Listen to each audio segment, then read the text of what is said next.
Welcome to Betrayal Affairs. In today's video, I'm going to tell you a story that started with a simple favor, one of those things you agree to without thinking twice, never imagining it could unravel everything you thought was steady in your life. A single night, that's all it was supposed to be. A night where I opened my home to someone who had always been close to my husband, someone I thought I knew, someone safe. But by the time morning came, nothing felt safe anymore. My marriage, my loyalty, my self-image, all of it stood on shaky ground. I remember the night clearly because of how ordinary it began. My husband, Daniel, was packing his overnight bag. He had a business trip, a client he needed to meet in another city, and he kept apologizing for leaving me alone on such short notice. I brushed it off. We'd been married for years. I was used to the comings and goings, the short-notice trips, the way his work seemed to pull him away just when I wanted him close. "You'll be fine," I told him, kissing his cheek. "It's just one night." He smiled, grateful, and then he said it, so casually that I didn't realize the weight of those words until much later. "Oh, by the way, Jake might stop by tonight. His apartment's being fumigated or something, and he doesn't want to spend the night in a hotel. I told him he could crash here, if that's okay with you." Jake. His best friend since college. The kind of man who seemed to always orbit our lives, at birthday parties, holiday barbecues, casual weekend hangouts. He was tall, broad-shouldered, with an easy smile that could make anyone feel comfortable. He wasn't married, but he had a charm about him that made women pay attention. I'd always liked him, always trusted him because Daniel did. "Of course," I said, without hesitation. "It's no problem." Daniel kissed me one last time, grabbed his keys, and left. The sound of the door closing echoed in the quiet house, leaving me alone with my thoughts. I didn't know then that it was the last moment of true normalcy before everything shifted. Hours passed in the usual rhythm. I cleaned up dinner dishes, scrolled through my phone, half-watched a show on Netflix while curled up on the couch. Around 9, the doorbell rang. When I opened the door, there he was. Jake. A duffel bag slung over his shoulder, hair slightly tousled, his grin casual as ever. "Hey," he said, stepping inside. "Thanks for letting me crash. Daniel told me to just make myself at home." His presence filled the space immediately, not just physically, but energetically. He had a way of making a room feel alive, and suddenly the quiet of the house was gone. "No problem," I replied, closing the door behind him. "You can take the guest room. I washed the sheets earlier this week." "Perfect," he said, dropping his bag near the stairs. "Honestly, you're saving me. Hotels make me restless." I laughed softly. "Well, you'll get better coffee here in the morning at least." The night unfolded in small, ordinary moments. He asked if I wanted to split a bottle of wine. "Just unwind," he said, and I agreed. Why not? It was harmless. Two friends sitting in a living room, sharing a drink, talking about nothing and everything. But harmless has a way of changing shape. I remember how the wine made my cheeks warm, how Jake's laugh seemed to linger longer than usual, how his eyes would hold mine just a beat too long before flicking away. I remember thinking, don't read into it. He's Daniel's best friend. He's family. Still, the energy was different. Subtle at first, but undeniable. We talked about work, about Daniel, about the old college stories I'd heard 1,000 times, but Jake told with such vividness that I found myself laughing like it was all brand new. He leaned back on the couch, relaxed, comfortable, while I curled up across from him, legs tucked under me, wine glass in hand. "You know," he said at one point, his tone quieter, almost thoughtful, "I don't think Daniel realizes how lucky he is." I blinked, caught off guard. "What do you mean?" He smiled, but it wasn't his usual grin. It was softer, more intentional. "I mean you. The way you take care of him, the way you make this place feel like home. Not every guy has that." The compliment landed like a stone in a still pond, rippling out in directions I didn't want to acknowledge. I felt my pulse quicken, the warmth of the wine mixing with something else, something unspoken. I laughed it off, tried to steer the conversation back to safer waters. But the air had shifted. And once that shift happens, you can't unfeel it. Later, as the night stretched on, I offered to show him to the guest room. He followed me upstairs, and I was acutely aware of the closeness of his footsteps behind mine. The house felt smaller somehow, the hallway narrower, my heartbeat louder in my ears. I opened the door, gestured to the freshly made bed. "Here you go. Extra blankets are in a closet if you need them." "Thanks," he said, setting his bag down. Then he looked at me, holding my gaze in a way that made me want to look away but couldn't. For a moment, the silence pressed in. And in that silence, I realized how dangerous it was to be standing there alone, in the dim light of a guest room with a man who wasn't my husband but felt like he was seeing me in a way Daniel hadn't in a long time. I cleared my throat, forced a smile. "Good night, Jake." "Good night," he said, his voice low. I closed the door quickly and retreated to my own room, trying to shake the feeling, trying to remind myself of who I was and what I'd promised. But even as I lay in bed, staring at the ceiling, I couldn't block out the image of his eyes holding mine, the echo of his words. I don't think Daniel realizes how lucky he is. Sleep came slowly, fitful, restless. And when I woke in the middle of the night to get a glass of water, I found him downstairs in the kitchen, sitting at the table with his head in his hands, as if he couldn't sleep either. The sight startled me, but what startled me more was the way his expression shifted when he saw me, the vulnerability, the weight of something unspoken lingering between us. And that was the moment I knew this wasn't just going to be an ordinary night. I froze in the doorway of the kitchen, still half asleep, the coolness of the tile floor seeping through my bare feet. Jake looked up from the table, his eyes tired but alert, like he'd been lost in his own thoughts until I startled him back to reality. "You couldn't sleep either?" I whispered, reaching for a glass from the cabinet. He shook his head, running a hand through his hair. "Nah. I don't know, just one of those nights, I guess. Too much on my mind." The fridge hummed as I opened it, pouring myself water, pretending not to feel the weight of his gaze following me across the room. "You?" he asked softly. I sipped, hesitated. Same." Restless. There was a silence between us, thick and heavy, the kind that begs to be broken. I set my glass down, leaned against the counter, and studied him for a moment. He wasn't smiling now. His usual carefree demeanor had slipped away, and in its place was something raw, almost pained. "What's on your mind?" I asked carefully. He looked down at the table, then back at me, eyes shadowed with something I couldn't name. "Do you ever feel like you're just living a life that's fine but not really yours?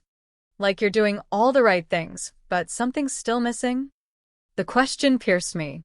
Too close. Too familiar. My throat tightened. Sometimes, I admit it, my voice barely above a whisper. His gaze locked on mine, and I felt pinned by it, as if he'd seen straight through me. "I didn't mean to," he started, then stopped, shaking his head. "Forget it." "No," I said quickly. "I know what you mean." The silence that followed wasn't awkward. It was charged, humming, like the air before a storm. I should have gone back upstairs. I should have left it at that. But instead, I pulled out the chair across from him and sat down. "Tell me," I said. "What's missing?" He laughed once, short and humorless. "That's the problem. I don't even know. I see people with lives that look perfect on the outside, and I wonder what it feels like to actually be seen. To be wanted, not just needed." The words sank into me like stones, heavy and undeniable. I wanted to tell him not to say things like that. I wanted to remind him who I was, Daniel's wife, not some woman he could bare his soul to. But the truth was, his words echoed something inside me I hadn't admitted to myself. Because when was the last time Daniel had really seen me? Not just greeted me with routine affection, not just thanked me for dinner or kissed me goodbye before heading to work, but really seen me? My chest ached at the realization, and when Jake reached across the table, his hand brushing lightly against mine, I didn't move it away. "I shouldn't," he muttered, half to himself. "I know," I whispered. We stayed like that, frozen in a dangerous stillness until the sound of the old grandfather clock in the living room struck once, then twice. The spell broke. I pulled my hand back quickly, rising to my feet. "I should go back to bed," I said, my voice shaking. He nodded, eyes filled with a storm I didn't want to name. "Good night." "Good night," I echoed, retreating upstairs, heart pounding. But sleep didn't come. Not really. When I finally drifted off, I dreamed of being pulled in two directions, of Daniel's voice calling my name while Jake's eyes burned through me. Morning arrived too soon. I padded downstairs to the smell of coffee brewing. Jake was already in the kitchen, pouring himself a mug, looking almost normal again, like the night before had never happened. "Morning," he said casually. "Morning," I replied, forcing a smile. We danced around each other that day, pretending nothing had shifted, but the undercurrent was still there, strong and undeniable. Every brush of his shoulder when we passed in the hall, every glance that lingered just a moment too long, it all added fuel to a fire I was trying desperately to smother. At one point, I caught him standing by the living room window, staring out as if lost in thought. When he turned, our eyes met, and for a heartbeat, the world narrowed down to just the two of us. My breath caught. But then my phone buzzed, pulling me back. Daniel's name lit up the screen. I answered quickly, my voice overly bright. "Hey you," I said. "Morning," Daniel replied warmly. "How's everything at home?" My eyes flicked to Jake, who was still watching me, unreadable. My throat felt tight. "Fine," I managed. "Everything's fine." We hung up a few minutes later, but the guilt clung to me, wrapping around my chest like a vice. That night, after dinner, Jake offered to help with the dishes. I protested at first, but he insisted, rolling up his sleeves and joining me at the sink. We worked side by side, hands brushing occasionally, each touch sparking more than it should. At one point, he leaned close, his voice low. "This is dangerous." I froze, plate in hand, water running over my fingers. "What is?" He looked at me, eyes dark, intense. This. Us. "Being like this." My pulse raced. "There is no us," I said quickly, too quickly. But we both knew that wasn't true. Not anymore. The tension grew unbearable. Every moment alone with him felt like standing on the edge of a cliff, the wind daring me to jump. That's when it happened. Late that night, I found him in the guest room again, sitting on the edge of the bed, head bowed. Something in me snapped. The loneliness, the desire to feel seen, the weight of all the unspoken words. "Jake," I whispered, stepping into the room. He looked up, his expression raw, unguarded. "Don't," he said, voice tight. "If you come closer, I don't know if I can stop myself." But I did. I stepped closer. My heart thundered in my chest, my mind screaming at me to turn back, but my body moving forward anyway. And when our eyes met, the air between us crackled with everything we'd tried to deny. His warning echoed in my ears. "If you come closer, I don't know if I can stop myself." But I didn't stop. I stood just a breath away, the soft lamplight throwing shadows across his face, highlighting the tension in his jaw, the conflict in his eyes. He looked at me like I was both salvation and destruction, and maybe I was. "Jake," my voice was shaky, my courage fraying even as the pull between us tightened.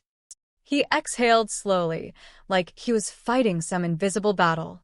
"You don't know what you're doing." "Don't I?" I whispered. For a heartbeat, the world seemed to hold still. The only sounds were the faint ticking of the clock in the hall and the pounding of my own heartbeat in my ears. Then, slowly, he reached up, brushing his fingertips against my wrist. It was barely a touch, but it sent a shiver through me so strong I almost stepped back. "You're Daniel's wife," he said hoarsely. "My best friend's wife." The words were a lifeline thrown into the storm, a reminder of the line we weren't supposed to cross. But instead of pulling me back, it only made me realize how close I was to tumbling over that line willingly. "I know," I said. My voice cracked, but I didn't look away. His eyes searched mine, desperate, pleading for me to be the stronger one. But I wasn't. Not that night. Then his phone buzzed on the nightstand. The sound jolted us both.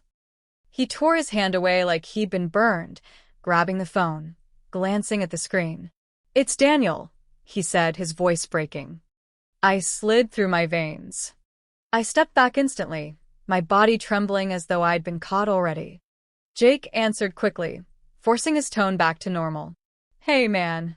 Yeah, all good here. She's fine. Don't worry about us." I pressed my hand against my chest, trying to steady my breathing, shame flooding every corner of me. What was I doing? How close had I come to destroying everything? When he hung up, the room was silent. We didn't look at each other. Didn't speak. "I should get some sleep," I whispered, retreating toward the door. "Yeah," he said quietly. That night, I lay awake in bed, staring at the ceiling, guilt gnawing at me until dawn. The days that followed blurred together. Jake and I fell into a strange rhythm of avoidance and closeness. We tried not to be alone together, but when we were, the air between us was thick, heavy, impossible to ignore. I caught myself replaying moments over and over. The brush of his hand, the way he looked at me, the words we hadn't said. It was dangerous, intoxicating. And then one evening, Daniel called with unexpected news. "Hey, babe," he said cheerfully. "Good news. We wrapped early. I'm driving back tonight." The blood drained from my face. "Tonight?" I asked, forcing a smile he couldn't see. Yeah. "I should be home by midnight." "Midnight," I echoed faintly. Panic and relief warred inside me. Relief that this storm might finally pass, panic that it wasn't done with me yet. When I told Jake, he froze, then nodded stiffly. "Good. That's good.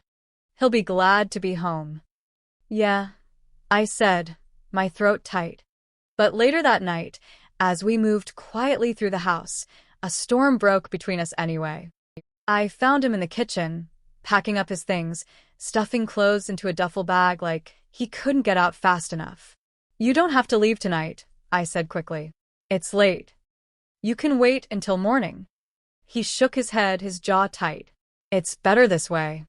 The ache in my chest was unbearable. "Jake, nothing happened." "Not yet," he snapped, then softened immediately. "But it was going to. You know it. And if Daniel walked through that door right now and saw us," he broke off, dragging a hand through his hair. "I can't do that to him." Tears stung my eyes. "I know." He stepped closer, his voice low, desperate. "Do you have any idea how hard it's been? Pretending like I don't feel this? Pretending like I don't notice every time you walk into the room?" My breath caught. "Don't say that." "It's the truth," he said fiercely. "And I don't know what to do with it." For a moment, I wanted to let the dam break. I wanted to confess that I felt it too, that every second around him had been a war inside me. But I couldn't. Not when Daniel was only hours away. So I said nothing. Jake's eyes searched mine one last time, and then he grabbed his bag, slinging it over his shoulder. "I'll call you," he said, though we both knew he shouldn't. I stood frozen in the doorway as he walked out into the night, the sound of the door clicking shut behind him echoing in my chest like finality. When Daniel returned, everything looked normal. The house was tidy, my smile was ready, and Jake was gone. But I wasn't the same. I hugged Daniel tight, breathing in his familiar scent, grounding myself in the life I'd nearly shattered. He kissed my forehead, smiling. "Missed you, babe." "I missed you too," I whispered, forcing steadiness into my voice. But in the back of my mind, Jake's eyes lingered, his words replaying. "Do you have any idea how hard it's been?" I carried that secret like a shadow, one Daniel didn't see, one I couldn't confess. And even now, weeks later, I sometimes wonder what would have happened if I hadn't stepped back that night. What if Daniel had walked in earlier? What if Jake hadn't left? Some questions don't have answers. Some doors, once opened, never fully close again.